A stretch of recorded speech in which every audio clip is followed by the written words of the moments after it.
জঙ্গি হামলার সুনির্দিষ্ট তথ্যের ভিত্তিতে ঢাকার মার্কিন দূতাবাস ও তার আশেপাশে নিরাপত্তা ব্যবস্থা জোরদার করা হয়েছে।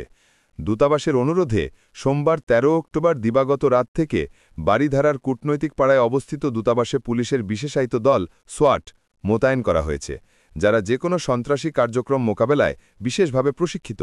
ঢাকা মহানগর পুলিশের বা ডিএমপি একজন ঊর্ধ্বতন কর্মকর্তার নাম প্রকাশ না করার শর্তে সোয়াট মোতায়েনের বিষয়টি নিশ্চিত করেছেন। তিনি বাংলা আউটলুককে বলেন, নিরাপত্তা হুমকির বিষয়ে আমাদের বিস্তারিত জানানো হয়নি, তবে দূতাবাসের অনুরোধে সোয়াট দল এখনও সেখানে অবস্থান করছে। রাত ৯:৩০টার দিকে সোয়াট মোতায়েন করা হয় বলে পুলিশের একজন ঊর্ধ্বতন কর্মকর্তা জানিয়েছেন।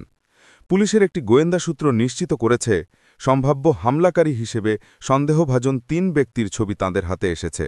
এই তথ্যের ভিত্তিতেই পুলিশের বিশেষ শাখা বা স্পেশাল ব্রাঞ্চ থেকে ডিএমপি কমিশনারকে একটি গোপন চিঠির মাধ্যমে নিরাপত্তা বাড়ানোর জন্য জরুরি ব্যবস্থা নিতে বলা হয়। বাংলা আউটলুকের হাতে আসা ওই চিঠিতে দেখা যায়, হামলার ঝুঁকির বিষয়ে সতর্ক করা হয়েছে। একই সঙ্গে সন্দেহভাজনদের শনাক্ত ও গ্রেফতার করা সহ দূতাবাসের নিরাপত্তা জোরদার করতে জরুরি ব্যবস্থা গ্রহণের অনুরোধ জানানো হয়েছে।